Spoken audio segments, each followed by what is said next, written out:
अगर चेहरा नहीं आता तो मोबाइल नंबर व्हाट्सएप पर याद, और उस पर नहीं आता तो फेसबुक पर नाम से याद, भले वो फर्जी आईडी बना हुआ। 2 जून 2020 को जब लिस्ट आई तो शायद इसमें कोई होगा जो इसको ये उम्मीद ना रही हो हमारा नहीं, क्योंकि उस समय सूखा जाता है जो पास है हम लोग भी खास थे। ठीक है, तो उस समय कट ऑफ को लेकर के मैटर था कि शिक्षा मंत्री का मैटर था, तो कुछ लोग तो पढ़ाई नहीं किए कि शिक्षा मंत्री का भर देंगे तो हम लोग के लिए कोई मैटर नहीं बचेगा। लेकिन जब कट ऑफ लगी तो सबको उम्मीद होगी जब कट ऑफ लग गई अब तो हम लोगों का। लेकिन 2 जून 2020 को जब लिस्ट आई तो उसमें तो नाम, पिता का नाम और आवंटित जनपद दिया और तो कुछ दिया नहीं गया।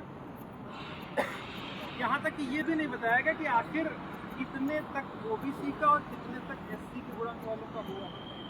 सबसे बड़ी संख्या तो यहीं पर क्रिएट होगी कि आखिर इससे पूर्व में कितनी भर्तियाँ हुई हैं, चाहे 2008 में हो, 11 में हो, 13 में हो और अगर 500 भी हो, सब में कट ऑफ तो मैंडेटरी रहती। भाई आखिर हमारा चयन हुआ तो हमको पता है कि हमारा इतना कट ऑफ नहीं हुआ, तो ये तो पता होना चाहिए कि भाई हमारा गुणांक 70 है, 75 तक वालों का हो गया। ये जब इन्होंने नहीं किया तो एकदम एक क्लियर संख्या के दायरे में आ गए, कुछ न कुछ तो गड़बड़ हुआ। इसको लेकर के कई सारी प्रतिवेदन द्वारा दिए गए, आयोग में भी प्रयास किया गया, फिर इन्होंने कट ऑफ एक दी थी 67.1। महेंद्र बनाम उत्तर प्रदेश सरकार ने जो मुकदमा फाइल किया था उसमें जब कट ऑफ 67.1 कट ऑफ दे दिया, फिर तो कुछ कहने बचा नहीं था, क्योंकि इसके पास जो सुप्रीम कोर्ट के ऑर्डर पर 2 लिस्टें जारी हुई थी 30,000 और 32,000 की ना, वो डेटा और जिनका आवंटित जनपद का डेटा था मर्ज करके ये क्लियर हो गया कि ओबीसी का और क्या ओबीसी का लगभग 19,000 लोगों को निपटा दिए हैं और इसी तरीके से एससी का भी निपटा दिए। एक डाटा निकाल देता हूँ।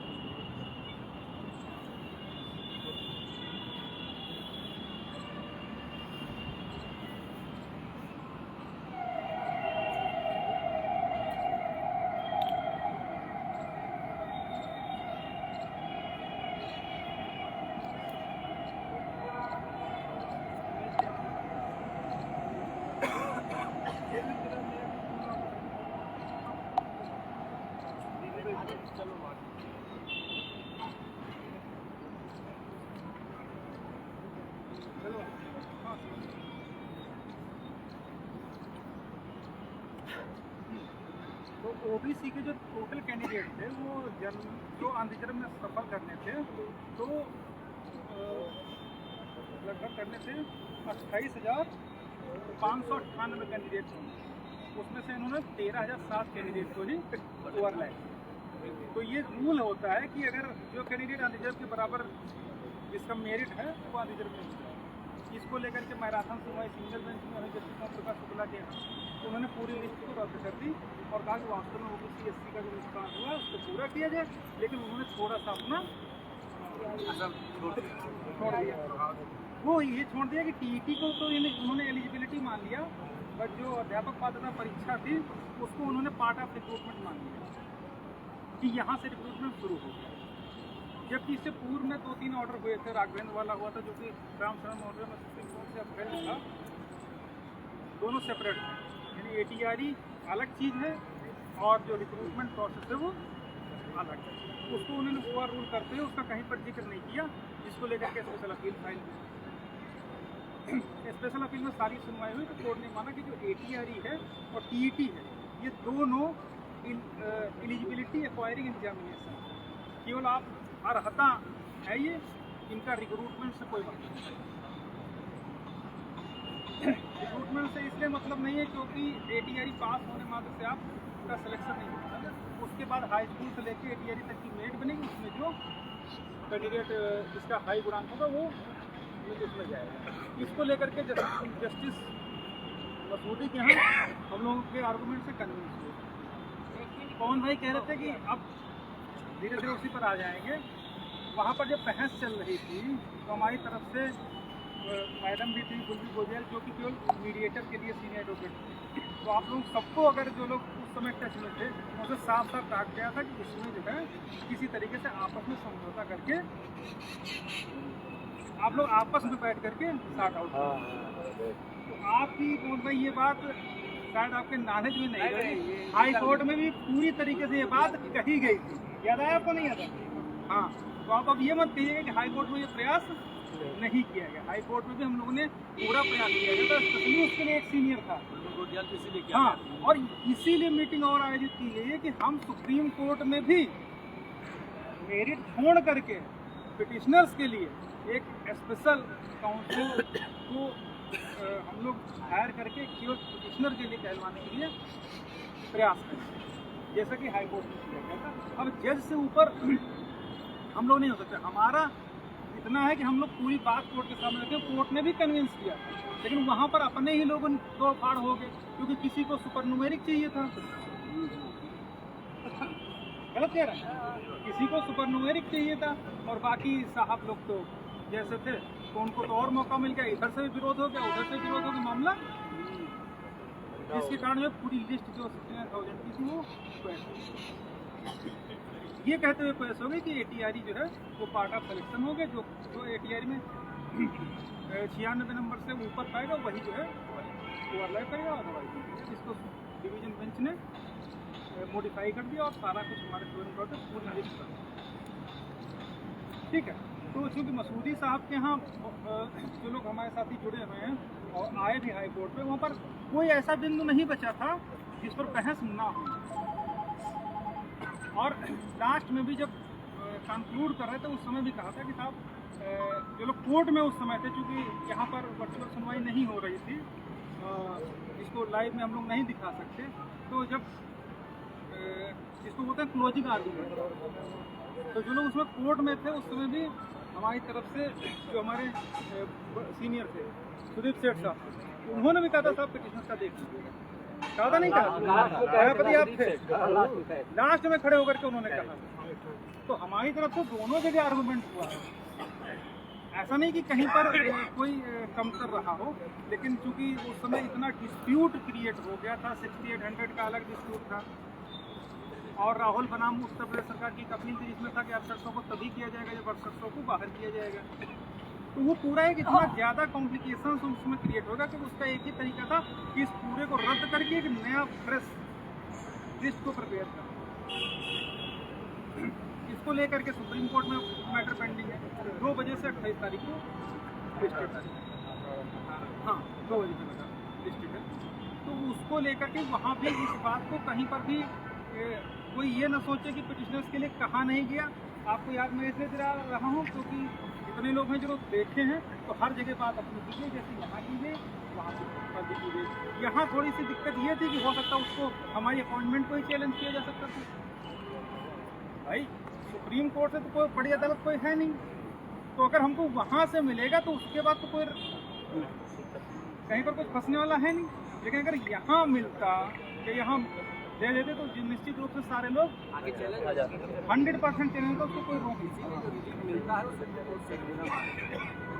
इसीलिए मोस्टली केसेस में देखा गया है कि जो रिलीफ ग्रांट होती है वो ही, तो उसके बाद आप कहीं पर भी हाँ उसको आप ना चैलेंज कर सकते ना ही किसी भी तरीके से आप उसको कोई छेड़छाड़ कर सकते। तो ये बात होगी। दूसरी बात ये कहा गया कि जो पिटिशनर्स की बात है अगेंस्ट 6800 उसमें कौन लोग हैं, तो सुप्रीम कोर्ट में जो हमारी IE फाइल हुई है वो हाई कोर्ट की हैं, डिवीजन बेंच और सुप्रीम कोर्ट सारी हैं। तो सबसे पहले तो हमारा प्रयास ये रहेगा कि जितने हमारे साथ जुड़े हुए लोग हैं सबकी बात कोर्ट में रखी जाए और उस पर कोर्ट क्या डिसीजन लेती है वो सबसे महत्वपूर्ण बात है।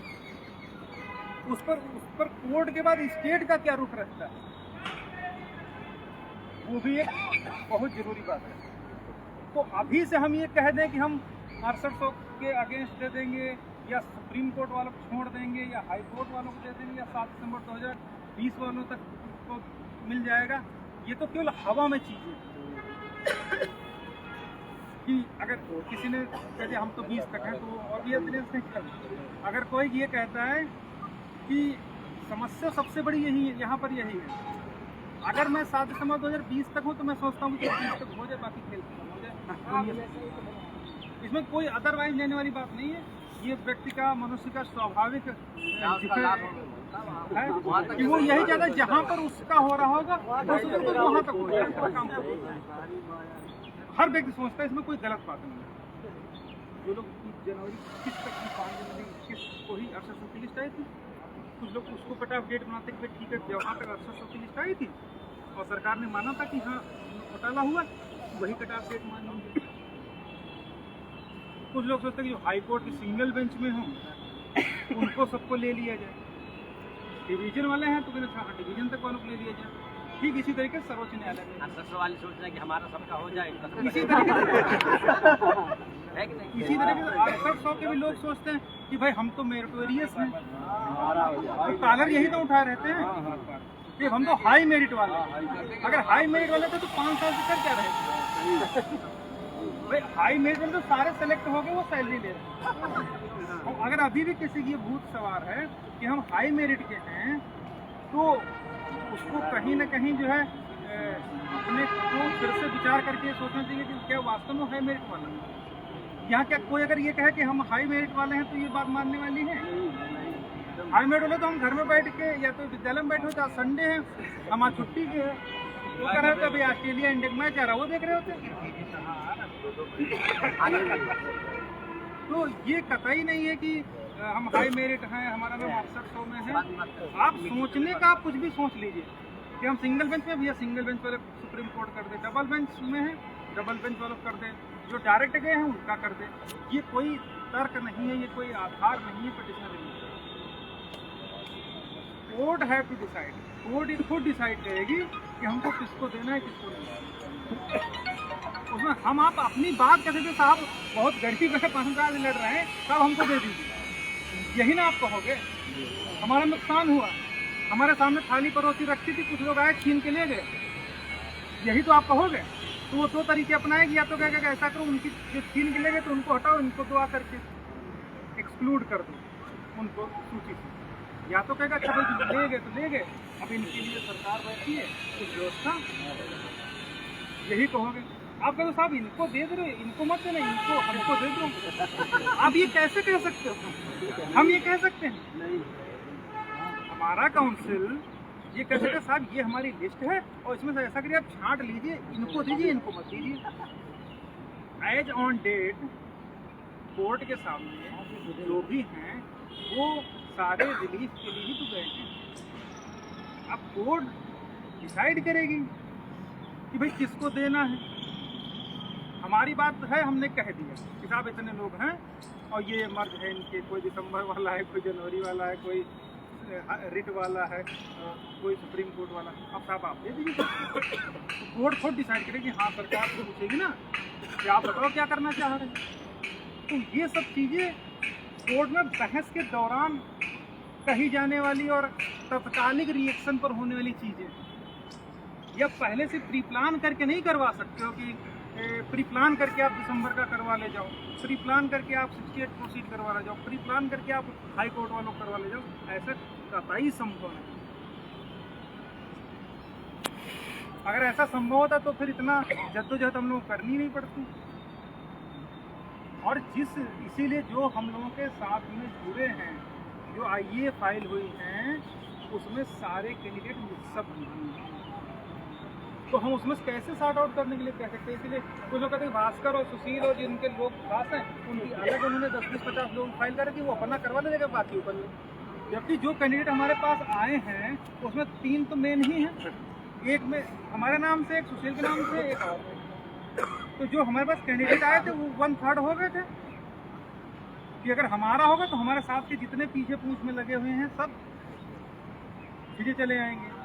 जो और बचे थे वो सुशील वाले में उसमें आ जाएंगे, तो तीसरे उसमें रामविलास वगैरह और महनपाल वाली, तो वो तो सब एक ही साथ हैं। उसमें हम कैसे किसी इंडिविजुअल के लिए एक और किसी हम एक बायस्ड होकर के कोर्ट के सामने अपनी बात रख ही नहीं सकते। अगर आप पहले से बायस्ड हो जाओगे तो कहाँ रखा जाए। तो ये बात कतई आप मत सोचिए कि किसी 7 दिसंबर 20 वालों रो करके बाकी सब कुछ छोड़ दिया। वो टोटली कोर्ट के ऊपर डिपेंड करता है, कोर्ट कितने लोगों को देना चाहती है। कोर्ट के सामने जब हमारे पास नुकसान हुआ है तो क्या कोर्ट के दिमाग में ये बात नहीं है कि आखिर इतने दिन से ये बच्चे लड़ रहे हैं, संघर्ष कर रहे हैं सड़कों पर और कोर्ट में, तो वो क्यों उसमें भेदभाव करेगा? वो तो यही सोचे कि भाई ठीक है, एज ऑन डेट जो भी कोर्ट के सामने उनको दे के खत्म करो। इसके अलावा तो कोई रास्ता निकलता नहीं दिखाई दे रहा। अब हम ही खुद अगर कहने लगेंगे तो फिर मिलना होगा तो नहीं मिलेगा। तो कोर्ट यही कहेगी ना कि अगर हम 20 वालों को दे दिया तो कल को वो लोग आएंगे ऐसा हमारी कौन सी गलती थी, हम भी तो कोर्ट में थे। तो फिर एक नया सिस्टम तैयार हो जाए। तो जो भी वहाँ पर बहस के दौरान ये चीजें होंगी, उस समय जैसी स्थिति होगी कोर्ट का क्या रुख है उस हिसाब से काम करें। तो 20 वालों में तो किसी कंफ्यूजन नहीं। अगर इस बात को मैं फोर्सली जो है क्लियर कर देना चाह रहा हूँ कि कहीं पर अब भी अगर आपका डिस्प्यूट लग रहा हो इसमें, तो अभी कर दे, मैं फिर से क्लियर कर दे रहा हूँ। साहब मिनिमम अगर मिनिमम की बात करते हैं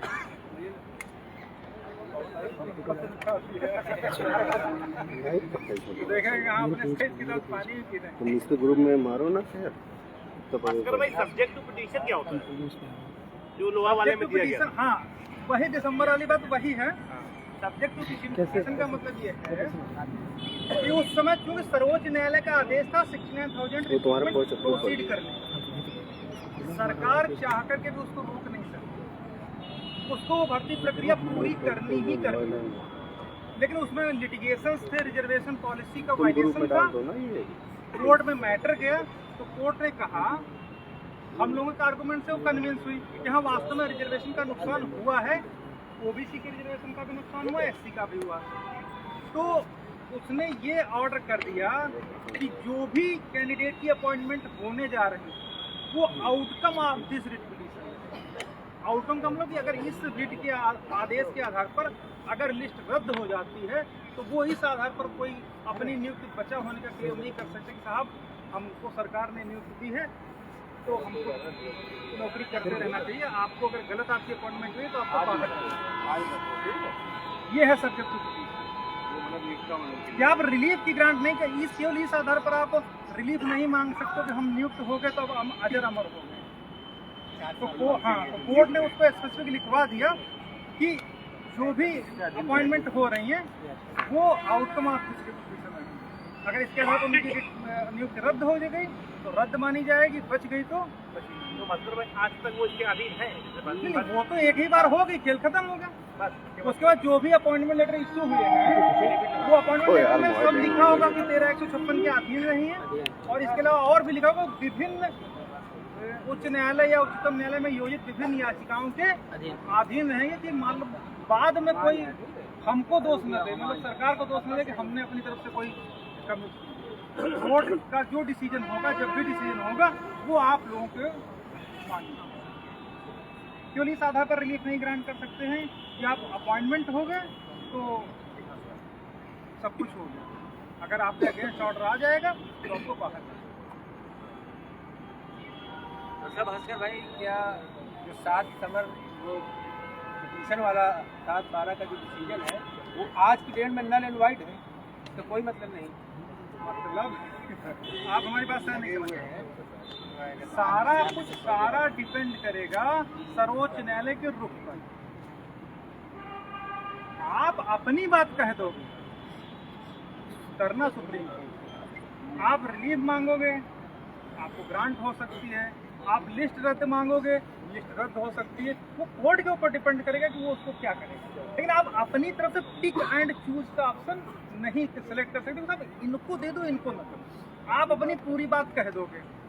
फिर भाई कोर्ट जब आती है मैटर को सुनने के लिए तो वो हाई कोर्ट से लेकर सुप्रीम कोर्ट तक का पूरा लेखा जोखा लेकर के आती है कि कब मुकदमा फाइल हुआ, कब आप आउटकम ऑफ द पिटीशन हुआ, कब स्पेशल अपील हुई और कब SLP हुई, रिट का क्या ऑर्डर रहा, किस आधार पर डिवीजन बेंच में मैटर गया, किस आधार पर सर्वोच्च न्यायालय में मैटर गया। वो सारा कुछ उसको पढ़ के आएगा।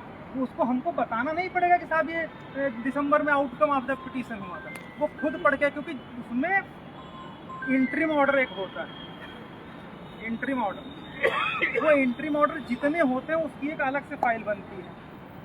तो अगर कोर्ट बाकी कुछ पढ़े ना पढ़े, आपकी पूरी फाइल पढ़े ना पढ़े, लेकिन जितने भी ऑर्डर्स होते हैं वो एक हरा पेज बना होता है, उस पर वो सारे पेज चिपके होते हैं। ये नहीं लिखा होता कि जैसे कई बार ऑर्डर वन नेक्स्ट डेट पर, वो नहीं लगे होते, लेकिन जो ऑर्डर स्पेसिफिक होते हैं, जिनमें कुछ मैटर से रिलेटेड ऑर्डर हुआ होता है, ऑपरेटिव पोर्शन होता है, वो सारे के सारे ऑर्डर अलग होते हैं। जैसे अपने में कौन कौन से ऑर्डर रहेंगे, जैसे पहला वो तो विज्ञप्ति निकालिए पेपर पे, वो सब सब जैसे पहला ऑर्डर तो ये रहेगा 7 दिसंबर, तो सबसे पहला ऑर्डर वही रहेगा, क्योंकि सबसे पहला एंट्री ऑर्डर वो था। उसके बाद दूसरा ऑर्डर उसमें लगा होगा सिंगल बेंच का, उसके बाद तीसरा ऑर्डर डबल बेंच का लगा होगा, जिसमें स्टे ग्रांट किया था सिंगल बेंच पर कि आज की डेट तक जो भी उसमें ऑर्डर था कि इस डेट तक जो रिटें आई हैं उन पर भी ये ऑर्डर प्रभावी होगा।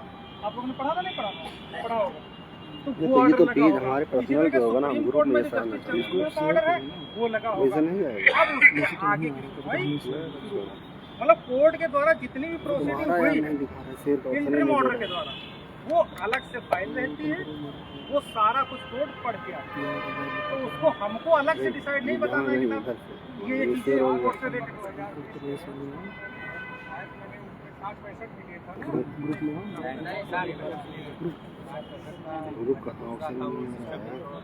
मेरे भास्कर भाई, तुम वही शेयर कर दो ना। कोर्ट क्या देती है, एक प्रश्न उठेगा काउंसिल के माध्यम से, तो एक तुम जो है प्लानिंग वही होती शेयर है कर कि दो। हम लेना मांगेंगे, अगर यहाँ तक यही आगे कम सच के दिए जाए, तो कहाँ तक में आप वहाँ पर 2 जज बैठते हैं, ये तो व्हाट्सएप ग्रुप है, ये 2 जज बैठते हैं, और 2 जज में दोनों को रहता है, हर जज का व्यू अलग है। तो आप यही प्री उठा के प्लान उसमें करके डालो आप ना। कहाँ से कह सकते हैं साहब हमको पिटिशनर्स का कर दीजिए, आप किसका करना कैसा करना वो कोर्ट को डिसाइड करेगी कि किसका हमको करना है, क्योंकि उसके पास सारा डेटा, वो फाइल 1000 पेज की 2000 पेज की भले ना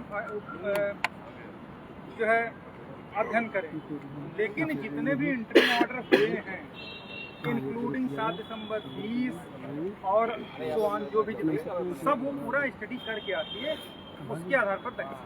और खासकर जब आप दत्ता की कोर्ट में हो तो शायद ही कुछ ऐसी चीज होते जो पढ़ के ना आते। इसीलिए जब इस बार हम लोगों ने मेंशन कराया था तो उन्होंने कहा था कि हम 2 बजे लगा रहे हैं, हम पहले टाइम देखेंगे कितने बजे हम इसको सुन सकते हैं, इसीलिए वो नेक्स्ट वीक ही लगा रहे थे, यही कल वाला वीक जो है। लेकिन क्यों नहीं लगा, क्योंकि उनको उसको पढ़ने के लिए उसको समय चाहिए, इसीलिए तो उन्होंने 1 हफ्ता 1.5 हफ्ता बढ़ा दिया और 2 बजे लगा दिया। उसका जो और मैटर्स लगे थे वो दिसंबर में लगा दिए। तो वो सब चीज़ें उनके संज्ञान में रहती हैं, हम अपनी बात कहेंगे, ये तो हमारी आपकी बात हो रही है, सामने रिजर्व वाले भी तो बैठे हैं, स्टेट भी तो बैठी है, तो आप अपनी बात कहोगे कोर्ट के सामने, आप पिक एंड चूज वाली पॉलिसी नहीं अपना सकते, यही सॉल्व हो नहीं सकती। अगर मैं गलत हूँ तो आप बताइए कि आप गलत हैं। अगर हम पहले ही बायस्ड होकर के जाएंगे तो कोर्ट के दिमाग में ये कहीं आना नहीं चाहिए आप अपना निजी फायदा देख रहे हैं। क्यों? कोर्ट आपको नौकरी देने के लिए नहीं बैठी है, वो तो मजबूरन देगी कि यार इतने लोग बाहर हो जाएंगे, बेचारे कहाँ जाएंगे, तो ऐसा करो जिनका नुकसान हो उनको दे के खत्म करो। क्या किया? अगर आप ही पहले ही कह दो कि नहीं साहब हमें दे दो बाकी हमको नहीं, फिर वही चीज है ना कि और तक स्टेट को फंसाओगे नहीं तब तक वो बात कहेंगे ही नहीं।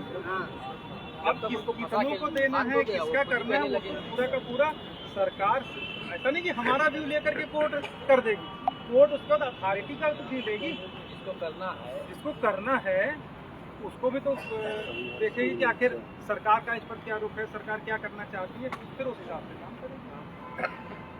और आप लोगों को पता होगा कि जस्टिस चंद्रचूड़ के पहली डेट पर ऑर्डर जब हुआ था तो उसने सबसे 8 पेज का रिटर्न सबमिशन मांगा था, आज तक सरकार ने कुछ भी नहीं जमा, आपने नहीं जमा किया, तो क्यों नहीं जमा किया?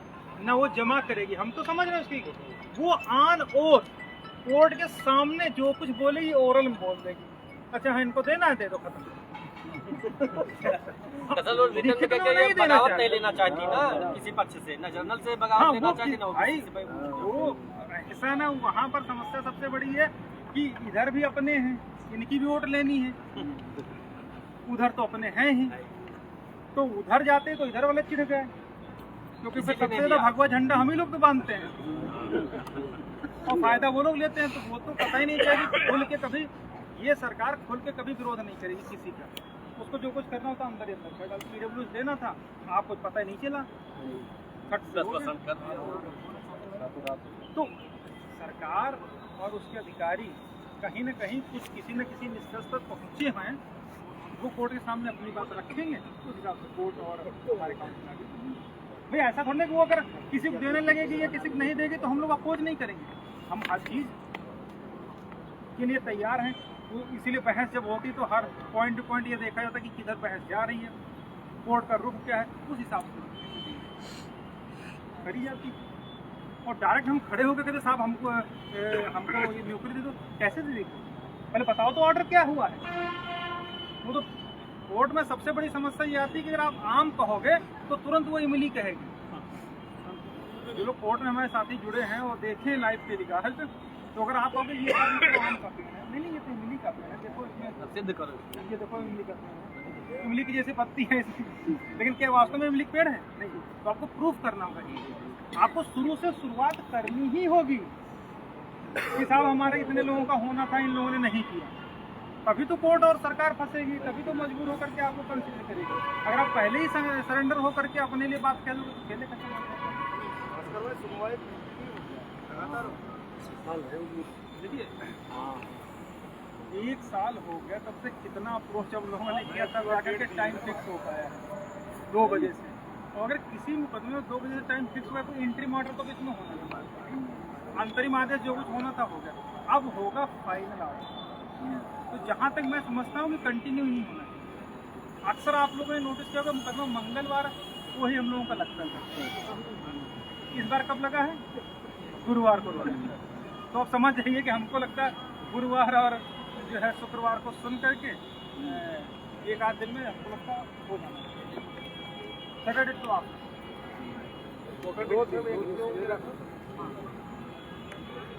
हमको भी टाइम वहाँ लगता जहाँ जैसा होता बैठ के कथा सुना। इधर ले लो, कथा अगर सुनना होता तो आप 10 दिन सुनो, लेकिन जब मसूदी जैसा फायर ब्रांड बैठता है तब तो लगता है कि यहाँ बहस हो रही है। जो लोग थे वो देखे होंगे कितनी खतरनाक बहस उनकी कोर्ट में। ठीक है, तो इसके बाद अगला क्वेश्चन कौन सा था हमको जो है अगर कोई रिपीट कर रहे याद दिला दे। तो इसमें तो क्लियर हो गया ना दिसंबर 20 और वो सारी चीज। अच्छा हाँ, कटाव वाला आप बता रहे थे 66.73 और जब बहस की शुरुआत होगी तो हमेशा पहला कटाव माना जाता है। जब तक आप 67.11 को पहले ओवरलैप करके ऊपर नहीं ले जाओगे तो 66 वाला कहाँ से आ जाएगा?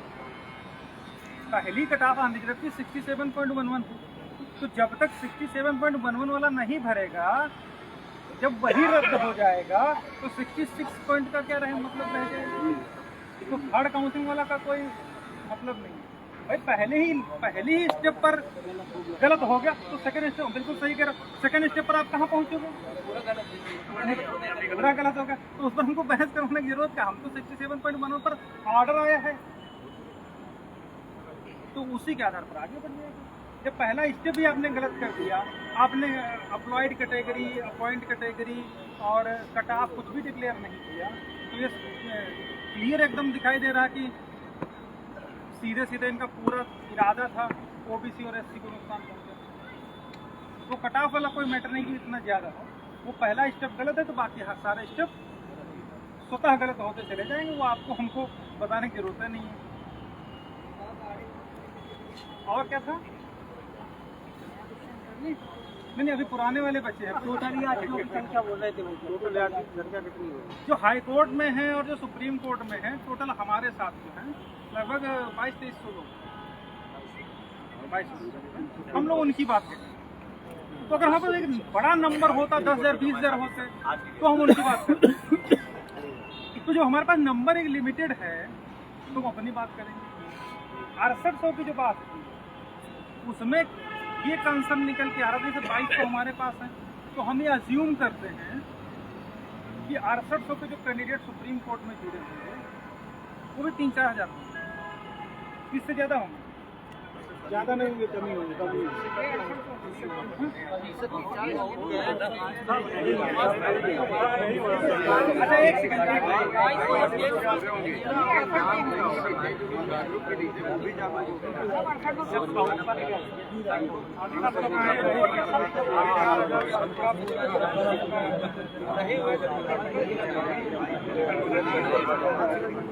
अच्छा एक सेकंड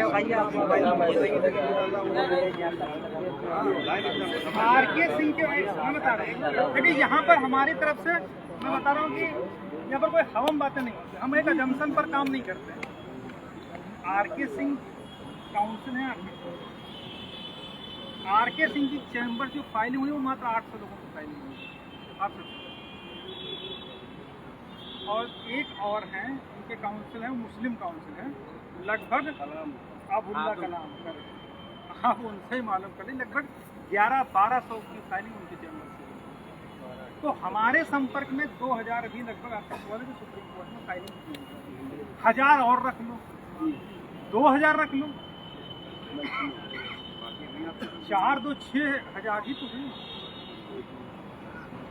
तो हमारे पास लगभग ऑथेंटिक डाटा है, इसमें 10% आप प्लस माइनस कर सकते हो।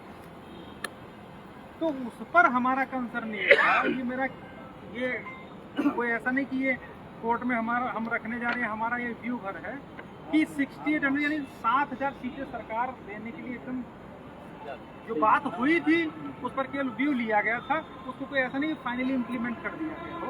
उसमें यह था कि भाई जैसे अगर 5-6 हज़ार लोग हों और 6800 सरकार देने के लिए तैयार ही है, तो ये था कि कुछ हमको अलग से ज़्यादा एक्सरसाइज नहीं करना पड़ेगी, क्योंकि 6800 भाई 6800 की बात अब वो आप जो लिस्ट छपी है उसको आप भूल जाइए, कुछ समझिए, वो तो सिंगल बेंच से रद्द हो गई, डिवीजन से रद्द हो गई, उसके अलावा जो डीबी में राहुल वाला ऑर्डर था उसमें भी रद्द हो गई, भारती पटेल में रद्द हो गई, वो उस पर हर तरीके से वो कुचल दी गई। तो उसमें जो लिस्ट है उसका कोई मतलब नहीं है, लेकिन उतनी सीटें सरकार देने के लिए तैयार है, ये हमारे पास एक प्लस पॉइंट है। घोटाला मानी नहीं मानी वो तो अलग है, हमारा कंसर्न ये है कि 6800 सीटें आज खुली पड़ी हैं ओपन मार्केट में। हाँ, मतलब खुद देने के लिए तैयार, हाँ, खुद देने के लिए तैयार है, अपनी खुशी से देने के लिए, हाँ खुशी से देने के लिए तैयार है कि सारे इतनी। तो ये उस समय ये व्यू भर था, आज भी है, लेकिन एग्जैक्ट आंकड़ा हम लोग चैम्बर से भी निकलवाने के लिए बोल दिए हैं, वो भी निकलवाएगा भैया। तो उसमें यह था कि अगर 6800 से कम ही सारे याची और वो सरकार देने के लिए तैयार है तो फिर लीपापोती करके खत्म कर दिया जाए ना, फिर सबका हो जाए, फिर उतना मथने की कोई आवश्यकता नहीं है, ये मतलब हमारा था। अब उसको 6800 को अगर आप मैनिपुलेट करके ये कहो कि अरे साहब तो 6800 लोग करवाने जा रहे हैं, करवाने जा रहे हैं, तो वो चीज़ थोड़ा सा उचित नहीं। लेकिन ये मीटिंग का उद्देश्य भी हमारा यही था कि कल को हम लोग, क्योंकि एक बहुत सेंसिटिव टाइम में हम लोग रह रहे हैं इस समय, आपका 18 नवंबर से फाइनल बहस हो रही है, तो कहीं पर भी कोई डिस्प्यूट आपस में अगर किए तो समझ लीजिए सब खत्म हो जाए, कोई नहीं बचा पाएगा। अरे उसका एक ठीक, हाँ उसका मतलब ये है कि अगर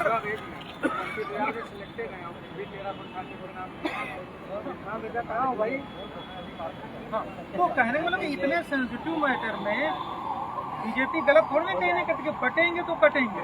अगर आप बटे 6800 में, अगर आप बटे 7 दिसंबर 20 में, अगर आप बटे 5 जनवरी 22 में, अगर आप बटे रिट कोर्ट में, बटे डबल बेंच में, तो थोड़ा सा नहीं बहुत बड़ी समस्या आपस में। भाई हमारे कहने से अगर सब कुछ हो जाता तो आज हम लोग शायद इतना संघर्ष करने की जरूरत नहीं होती, यहाँ पर आने की जरूरत नहीं, बेटे समझना आता है। और फिर कोर्ट में मुकदमा कर देने भर से अगर नौकरी मिलती तो हर कोई आदमी करा और नौकरी ले लेता। लेकिन उसको एक सिस्टम से, एक तरीके से जब कर रहे हैं, और इस लास्ट मोमेंट पर अगर हम आपस में कहेंगे वो तो 6800 की करवाने जा रहे हैं, वो तो 7 दिसंबर 20 वालों करवाने जा रहे हैं, वो तो केवल हाई कोर्ट की बात करते हैं, वो तो केवल सुप्रीम कोर्ट की बात करते हैं, फिर क्या मतलब?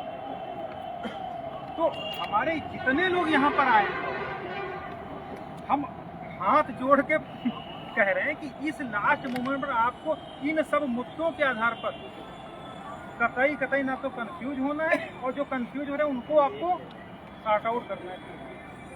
अगर आप इसमें बट गए तो फिर कुछ मिलने वाला भाई। वकील का क्या है, निकलेगा गाँव झाड़ के निकल गए, उनके लिए मुकदमा भरे, गलत तो नहीं कह रहे? वकील के लिए मुकदमा है, जज तो मुकदमा रोज सुनते हैं। क्या मतलब क्या?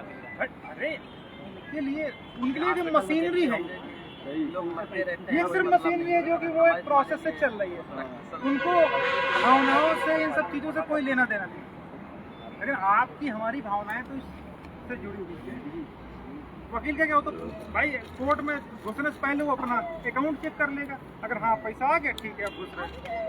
जो लोग दिल्ली में गए जानते हैं, हाईकोर्ट में लोग जानते हैं कि अगर पैसा नहीं आया तो बंदा आपके गेट में नहीं घुसेगा या गेट से होगा। जितने भी पैरवीकार हैं, जो भी हैं, लड़ाई लड़े हैं, उनको सबसे किसी से तो वो उनको तो पैसा मिल गया, आपने जो कहा वो बोल दिया। लेकिन अगर गलत तरीके से कुछ आपके अगेंस्ट या उस तरीके से ऑर्डर होगा, जैसे मैंने कहा कि अगर हमारी लड़ाई में हमको नहीं मिला तो फिर हमारा मतलब क्या रह जाएगा। लेकिन उनके लिए सब मतलब नहीं, उनके लिए मुकदमा भर है।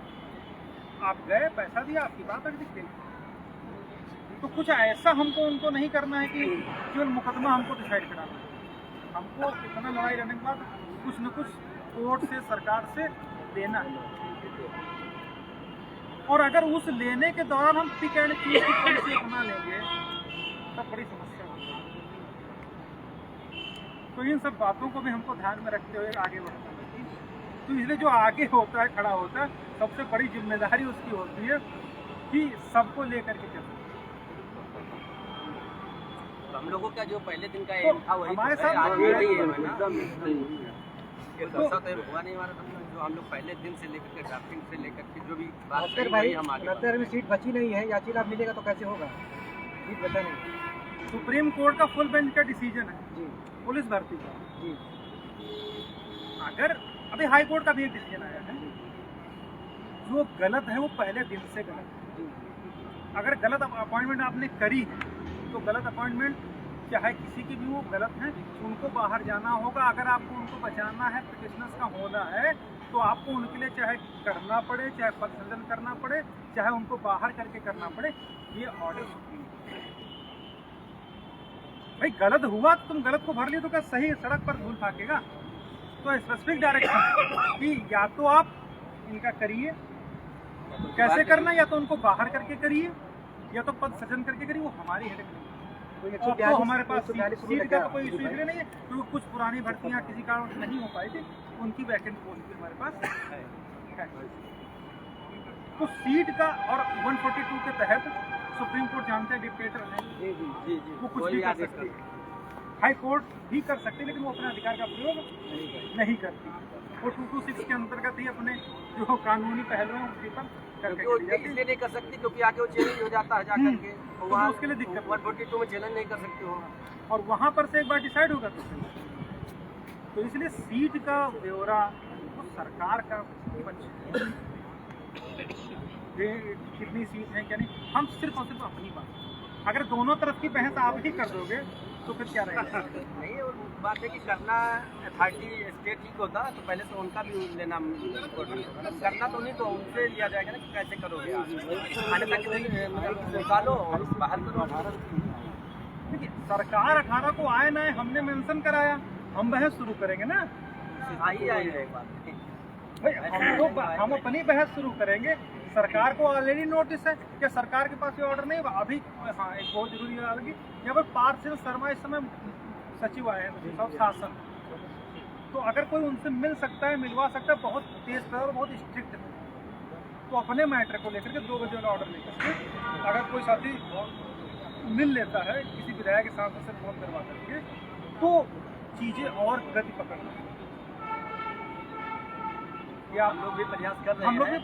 प्रयास करेंगे, लेकिन अगर हो सकता है तो वो एक प्रत्यावेदन हम लोग तैयार कर दिए हैं, तो वो लेकर के उनको बतावांगे साहब 5 साल से हमको ऐसा करिए, तो आप 18 नवंबर को लग गए तो टूरिस्ट को करवा दीजिए, तो उन तक अगर बात पहुंच जाएगी तो वो चूँकि दिल्ली कैडर के हैं वो बहुत तेज़ तर्रार है, तो हमको लगता है कि 99% वो इसको डिस्पोज करवाने के लिए सरकार के जो ASC हैं, एडिशनल सॉलिसिटर जनरल, उनको गाइड करना है। ठीक, तो उस पर ही हम लोगों को प्रयास पूरा है। तो इस समय भी आपने देखा होगा 2-3 ऑर्डर दिए हैं, चाहे वो इंचार्ज हेडमास्टर वाला भी तुरंत कर दिया।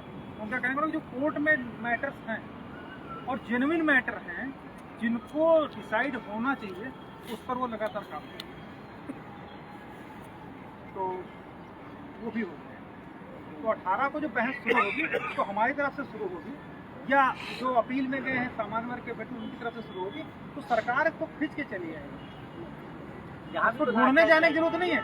उसका रीजन ये है कि सरकारी वकील तो कोर्ट में रहते ही रहते हैं, बस भाग मौके पर इसलिए जाते हैं कि कहूँ बहस में कर रही है। हाँ, लेकिन जब बहस शुरू हो जाएगी तब उनका मीटर चलना शुरू हो जाएगा, तब वो बस यहाँ भी तो डिवीजन बेंच पे लास्ट मोमेंट पे इन्होंने बहस की थी, इन्होंने तो लास्ट टाइम पे ही किया था। तो पहले तो पिटिशनर और अभिलाष का दोनों का सुन करके, तो ऐसा नहीं है जो है कि उनको तो आना ही पड़ेगा, उनका नंबर एग्री नहीं पार्टी और भी होगा क्या और क्वेश्चन रिजवान भाई भास्कर भाई, एक क्वेश्चन ये है कि सुप्रीम कोर्ट आज भी हम लोग स्टेज है, उसके बाद कोई ऑप्शन है नहीं, तो ऐसा ना हो कि किसी सीनियर की कमी की वजह से हमारा केस नहीं, उस पर तो हम लोग तैयारी करते हैं। मेरिट के लिए हमारे पास सीनियर्स हैं, एक और सीनियर एक एक्स्ट्रा ऑर्डिनरी एफर्ट हम लोग और करेंगे। किसी कमी की वजह से फिर लड़ाई मतलब क्या रहेगा? सरकार जो है प्रपोजल खुद से देते कि 7 दिसंबर 2020 वालों को हम देने के तैयार हैं, और याचिकाकर्ता भी मान रहे हैं हाँ ठीक हम देते हैं। सरकार क्यों देगी? सरकार सरकार जो हम ऑन ओथ कोर्ट में खड़े हैं, कागज तैयार करवाओ, उनको सुन करके तब वो मानेगी कि अपना इस तरीके से सरकार का हम तो 68 दे रहे, क्या 68 दे दिया? 68 मैं समझ गया बात। इनका कहना है सरकार कोई भी एक कट ऑफ डेट या कोई भी एक पर्टिकुलर पॉइंट उठा करके उसके आधार पर लिमिटेड उनको दे दे, यही तो कहना चाह रहा। लेकिन क्या सरकार के दे देने मात्र से ही हो जाएगा? भाई उसमें हमारी भी तो वो पहले हम असम्पशन के बेसिस पर नहीं जा सकते ना। नहीं, सवाल ये कि अगर दोनों राजी हैं तो क्या ये संवैधानिक होगा या असंभव है या संभव है? नहीं, सरकार जो भी प्रपोजल लाएगी वो पहले नहीं लाएगी। इस भ्रम में आप मत रहिए कि सरकार कुछ लेकर के चली आएगी। हाँ मैं करने जा रहा हूँ। अगर आप इस भ्रम में हैं तो बहुत गलत भ्रम में हैं। सरकार कतई पहले ने सरकार ने सिंगल में जो पूरा एफर्ट किया आपके अगेंस्ट जाने का,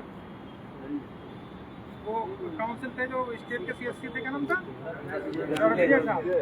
बूट किया था हम लोगों को एकदम।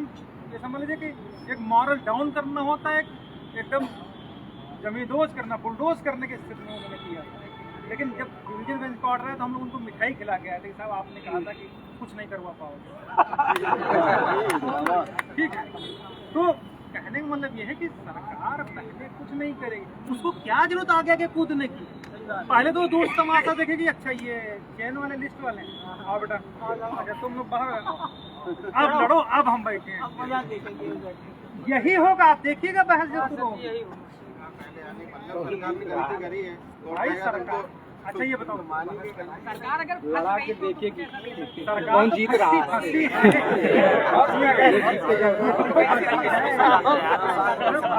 फंसने का कोई मतलब ही नहीं है।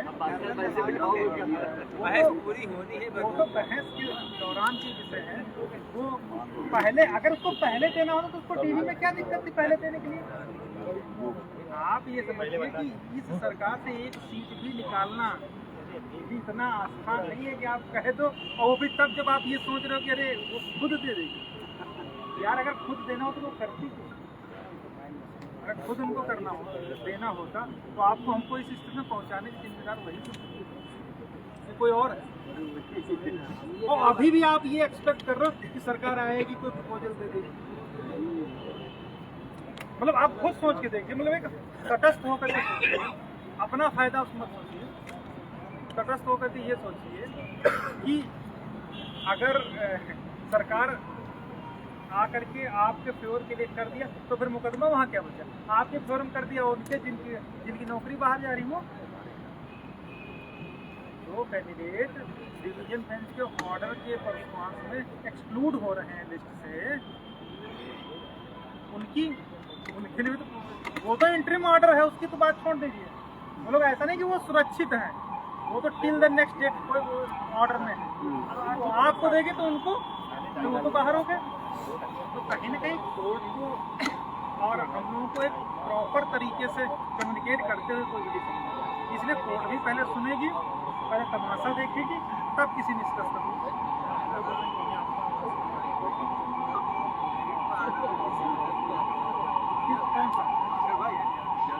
सरकार से कहेंगे कि आपका मेन सरकारी है ना नियुक्ता करने वाली। एक बार तो जज साहब उनसे पूछे कि भाई आप तो बताइए आप इसमें क्या कर सकते हैं दोनों का।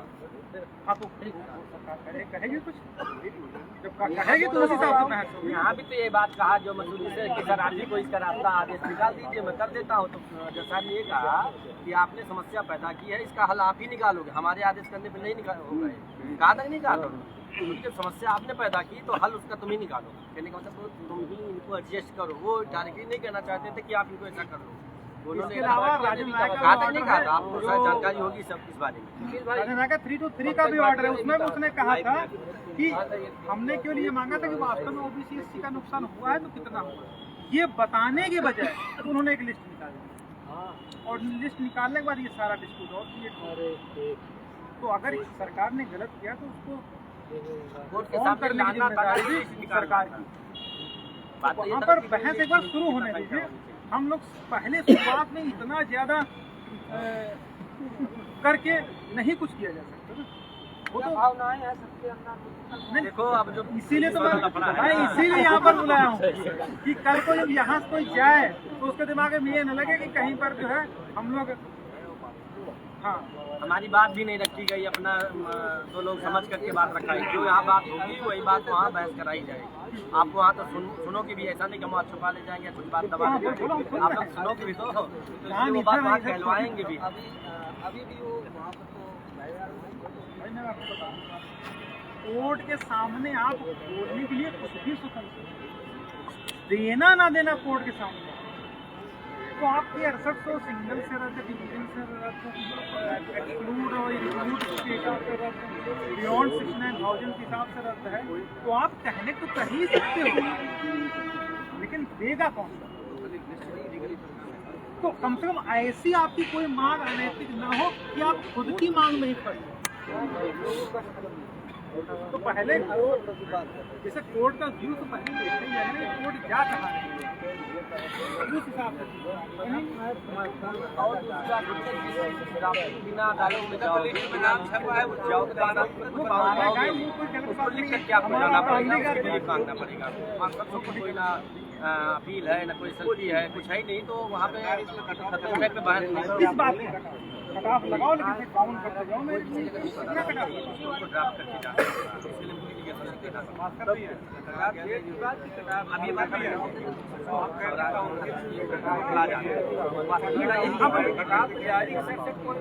काउंसिल क्या कहते हैं कि सब तक काउंसिल रखेंगे हर मैटर के लिए अलग अलग। हाँ मैटर के लिए नहीं, अब पहले तो आपको देखिए सबसे मेन चीज ये है कि इन सबसे ये तो अपने फायदे वाली बात होगी, तो मीठा मीठा हो गया भाई, मीठा मीठा तो यही होगा क्या। लेकिन अभी आपको दो इशू और है ना, एक तो टीटी वाला एक ATRE वाला। भाई तो सबसे पहले तो आप ये बताओगे ना कि ATRE whether part of recruitment और नॉट। भाई सारी बातें आपकी सही, लेकिन पहले ये बताओ कि पहले तो वो तो ये प्रूव करने की कोशिश करेंगे साहब जो OBC SC उसमें घुसे हैं वही गलत घुसे हुए हैं। क्यों? क्योंकि उन्होंने ATRE में भी बढ़िया माल काट दिया और TT में काट दिया और फाइनल मेरिट में भी काटना चाह रहे हैं, लेना चाह रहे हैं। तो साहब इनको सबको बाहर करो। वो भी तो ये बहस करेंगे, क्यों नहीं करेंगे? तो अगर हम तो सबसे ये तो जो हम लोग अभी तक बात कर रहे थे ये तो सेकेंडरी बात, प्राइमरी बात तो वही है कि जो डिवीजन बेंच का जजमेंट है उसमें आप पहले टीईटी जीत के दिखाओ, एटीआरई जीत के दिखाओ, तब तो आपका पक्ष इक्वल होगा, तब लगेगा कि आप बराबर के खिलाड़ी हो जो कुछ कर रहा है। उन्होंने एक बहस करी थी आशीष चतुर्वेदी ने डिवीजन में, और वो बहस ये थी कि साहब इनको रिजर्वेशन दे करके यानी 5% का छूट दे करके जो रेस शुरू हो रही है मेरी नियुक्ति की, उसमें इनको 5 मीटर पहले ही आगे खड़ा कर दिया गया है। हमारा कैंडिडेट तो 5 मीटर पहले खड़ा हो, तो ये तो पहले जीते हैं, उसके बावजूद यहाँ भी इनको 5 मीटर पहले दिया जाए और आगे पहुँच के जब वहाँ पहुँचे तो वहाँ पर भी इनको और बेनिफिट दिया जाए। मतलब पहले टीईटी में भी इन्होंने 5% का रिलैक्सेशन लिया, यानी इधर से 5 मीटर आगे हो गए, और इनकी जो फिनिश लाइन है वो भी 5 मीटर पहले ही है, तो हमारे इनको सबको जो है पूर्ण दबा दो। यही तो उन्होंने बहस करी थी कि फिर तो जो रिजर्व वाले हैं इनको सबको वो गाँव में कहा नहीं कि छुआ के तरह उठा दो, ठीक है। तो वो सब तो है, लेकिन ये सारी चीज़ें हमको बहस पहले एटीआरई टीटी पर करनी पड़ेंगी और दमदारी से करनी पड़ेंगी, क्योंकि उधर भी एक राकेश द्विवेदी काउंसिल है बहुत तेज कर रहा है, वो पूरी नब्ज पकड़ते हैं, जो नब्ज पकड़े वो हम लोग समझ रहे हैं कि कहाँ पर कि मोटा मोटा उतना नहीं जितना हम लोग देख रहे हैं। हाँ, इसके अलावा उसमें एक चीज़ और है, जो हम लोगों का रिजर्वेशन पॉलिसी में 1981 का, उसमें इन्होंने जो सिलेक्शन प्रोसेस है उस सिलेक्शन प्रोसेस में भी इन्होंने अकेडमिक के साथ में एटीआरई को रख दिया। तो अगर अकेडमी के साथ में एटीआरई रखा है तो वो पार्ट ऑफ रिक्रूटमेंट हो रहा है, इसी चीज़ को तो लोग पकड़े बैठे हैं, तो उसके फेवर में भी हम लोग पूरी अगर उस बहस में हम जीत जाते हैं, हाँ सरकार ने 800 की लिस्ट निकाली थी, मतलब 800 सीटें वो देने के लिए सक्षम है ना, तो वो चाहे पेटेशनर बेनिफिट हो या ऑन मेरिट हो, कम से कम 800 पद कम से कम दिए जाए। वो तो उसके लिए तो वो तो दे चुकी है। हाँ वही आप जो ले पाए वो ले ले, वो अलग बात है जिनका नाम छपा वो लोग नहीं ले पाए। भाई उसने सरकार ने दे दिया ना, अब उसमें जो लोग नहीं ले पाए वो उनकी गलती रही ना, वही क्या कहने मतलब 800 कम पद, लेकिन वो पद तो हमारे लिए तो है ही ना।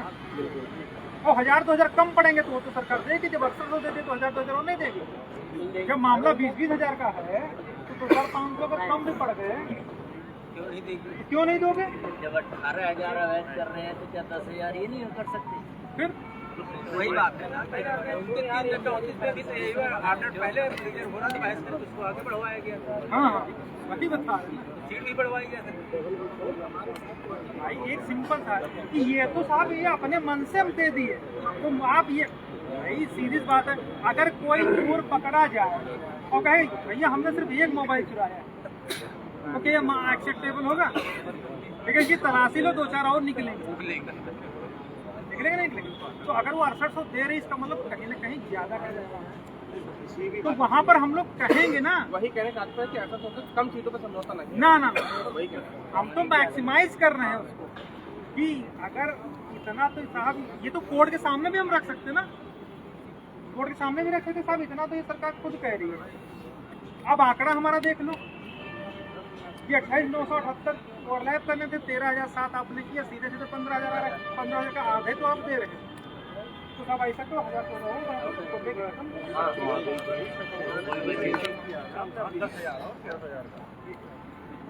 ये मोटा मोटा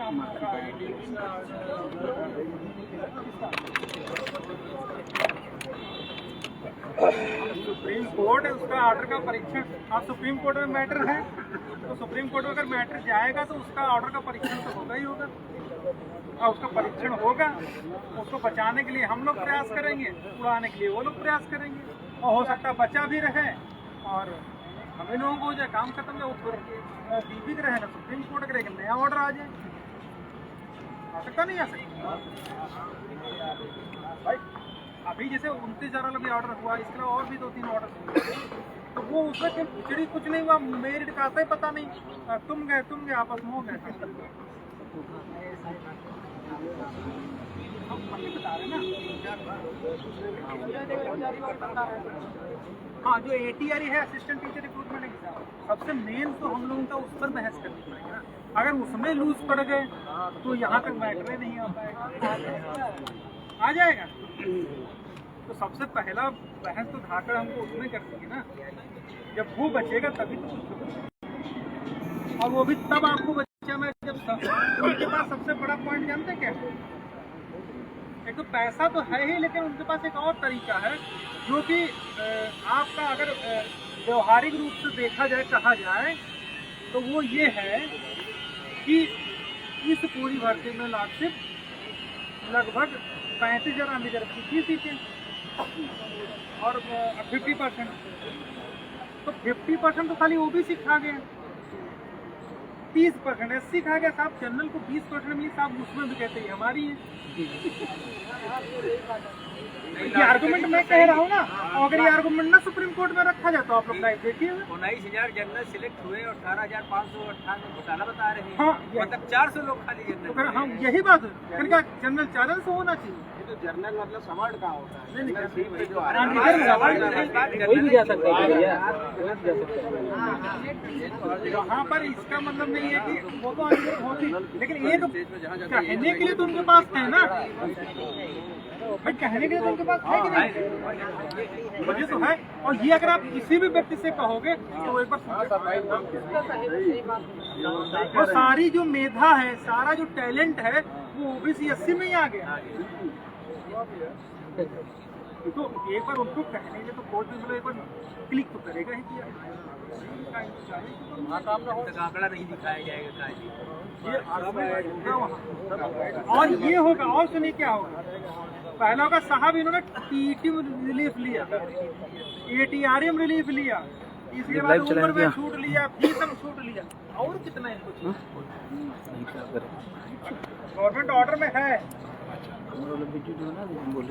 आपने दिया नहीं दिया वो अलग बात है, लेकिन वो फीस में उन्होंने सरकार ने नहीं लिया फीस किसी से, तो सरकार की बात, लेकिन उसमें छूट के दायरे में आता है। तो उसमें तो फीस, उम्र, ATRE, मतलब कितना छूट लोगे यार तुम लोग, यही तो बहस करते हैं। आप TET में 5% ले लिए, ATRE में भी ले लिए, उम्र में भी ले लिए, फीस में भी ले लिए, एकेडमिक्स में ले लिए, और कहते हमको सीट जनरल की मिलनी चाहिए। क्यों मिलनी चाहिए, क्यों मिलनी चाहिए? इन सब पर बहस होगी और कस के बहस, ये मैराथन बहस हुई है जस्टिस मसूदी की कोर्ट। और सुनिए, और वहाँ पर उन्होंने प्रूफ करने की कोशिश की, जो ये TET हो जैसे आपका प्री एग्जाम होता है ना, ATRE मेंस होता है, उसके बाद आप हाई स्कूल से लेके इंटर, ग्रेजुएशन, BEd, BTC और ATRE, इन सब का मिक्सअप करके फाइनल। तो कितना आखिर हमको OBC को रिलीज और ऊपर से कहते थे शादी कर लो मर जाएगा। तो चीजें उतनी आसान नहीं है, लेकिन अगर कास्ट नहीं आसान होती तो क्या करें।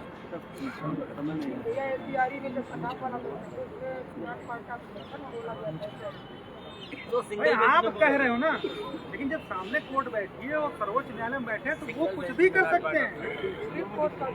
हाँ, सुप्रीम कोर्ट का ऑर्डर है, लेकिन वो उसको मानने के लिए वहाँ तो सब मतलब एक तरीके से वो बैठे हैं, तानाशाह बैठे हैं। हम बता रहे ना, उनके लिए कुछ नहीं है, वो वहाँ पर वो अपने मतलब वो जो कहेंगे वही सही है।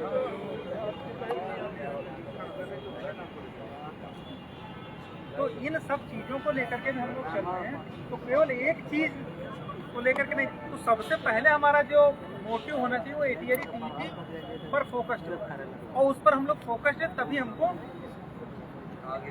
कोई रास्ता होगा। तो इसमें जितने लोग हैं सब लोग एक तरीके से एक रहो, नेक रहो, तभी जो है वो करने। अगर आप इस तरीके से अगर बचने का प्रयास करेंगे तो नुकसान सबका है। रिलैक्सेशन वाला बात आएगी, वो रिलैक्सेशन वो आखिर अगर आप सिंगल बेंच का जजमेंट उठा करके तो देखोगे फैसला का क्या डिसीजन है। उन्होंने कहा कि जो रिलैक्सेशन है दैट इज रिजर्वेशन, कि जो रिलैक्सेशन तुमने लिया है 5% का वही तो रिजर्वेशन है। लेकिन हम लोग उसमें पलट दिए पलटे क्या? हमने कहा ठीक है साहब, रिलैक्स से सब कुछ है। हमने तो ये प्रूफ कर दिया कि ATRE और TET रिक्रूटमेंट के भाग ही नहीं करते रहो तुम 5% रिलैक्सेशन। ये बात है, सरकार को मालूम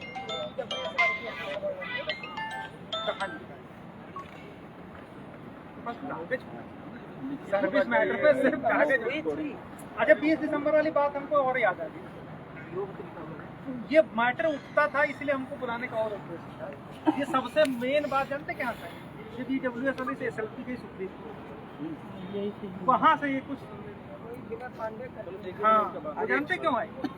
क्योंकि अक्सर होता है कि अश्वत्थामा मारा गया वाली कहावत में है, लेकिन ये नहीं पता कि हाथी मारा गया कि द्रोणाचार्य का पुत्र मारा गया, वो पता नहीं। ATRE EWS वाला जब मैटर गया सर्वोच्च न्यायालय में, तो मैं पहले कहा कि दस्ता थोड़ा सा अलग किस्म के पढ़ के आते हैं और वो किसी की नहीं सुनते। उनके सामने आप मुकुल होते ही खड़े कर दो, हरीश साहब खड़े कर दो, जैसे सामान्य वकील है वैसे वकील है, आप वकील भर दो, क्योंकि वो पढ़ के आते हैं। अगर आप सही हो तो सही हो, गलत हो तो गलत हो।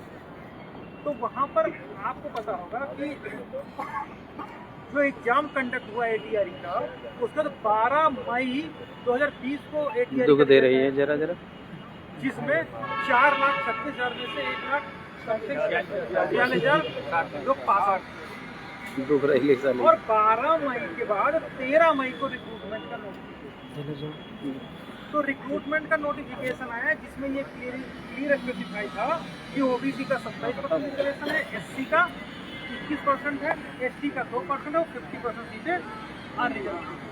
यही तो है। कोर्ट ने वहां पर यही कहा कि 13 मई 2020 को जब ये आपका नोटिफिकेशन आया और EWS 10% उसमें नहीं दिया गया था, तो आपने मई 2020 का सर्कुलर क्यों नहीं चैलेंज किया? और बिना चैलेंज किए आप हमारे पास आ गए, तो हम आपको क्या दे दें? लेकिन उस 13 मई 20 को लोगों ने अपने हिसाब से अजम्पशन के बेसिस पर ये बता दिया कि वो जो 2020 की बात थी वो याचियों की बात थी, वो याचियों की बात नहीं थी। वो नोटिफिकेशन, भाई सीरियस बात है, अगर नोटिफिकेशन में 27% रिजर्वेशन नहीं है तो आप ले लो बेटे। जो चीज़ विज्ञापन में नहीं है, अथॉरिटी जिसको देने के लिए तैयार है, वो चीज़ आप दोगे कि उसके बियॉन्ड जा करके कर सकते हैं। तो कोर्ट ने यही कहा कि जब तुमने उस विज्ञापन को चैलेंज नहीं किया कि इसमें हमको 10% EWS चाहिए, इसको रद्द करके नया नोटिफिकेशन जारी किया जाए, तो हम आपको कैसे देते? कोर्ट भी वो चीज़ नहीं दे सकती जो रिटर्न में ना हो, कोई रिटर्न में ना हो, वही आज सर्विस रूल में ना हो, रिजर्वेशन मांग तो रहे हैं लेकिन लिखित में कहीं नहीं। तो अभी EWS का सबसे बड़ी समस्या है कि 10% अगर उस नोटिफिकेशन में नहीं था तो इनको चैलेंज करना चाहिए था, कहना चाहिए था कि 10% साहब इसको नहीं, इस विज्ञापन को रद्द कर ना, उसको उन्होंने सही मान लिया और फिर उस विज्ञापन को 7 तारीख को डिवीजन बेंच ने अपहोल्ड कर दिया, सुप्रीम कोर्ट ने रामचंद्र में अपहेल्ड कर दिया, तो वो नोटिफिकेशन फाइनलाइज हो गया। अब उसमें कोई संशोधन, उसके बाद अपन नियुक्तियाँ हो चुकी, तो अब आप चैलेंज करने न करें कोई मतलब नहीं। वो 20 का जो गवर्नमेंट ऑर्डर है, नोटिफिकेशन है, वो मेन है, भर्ती प्रक्रिया वहीं से शुरू हुई है। इसमें चूंकि EWS है इसलिए नहीं होगा, इस बात को ही दफ्तर ने वहाँ पर कहा था, लेकिन लोगों ने उसको एक 20 का एक शिगुफा बना के कर दिया, 20 और क्या खिलाफ, ऐसा कुछ नहीं। वो सिर्फ इस उद्देश्य का कि जब रिक्रूटमेंट शुरू हुआ 2020 में, तब आप कहा चैलेंज करना चाहिए। ये पूरा मैटर भास्कर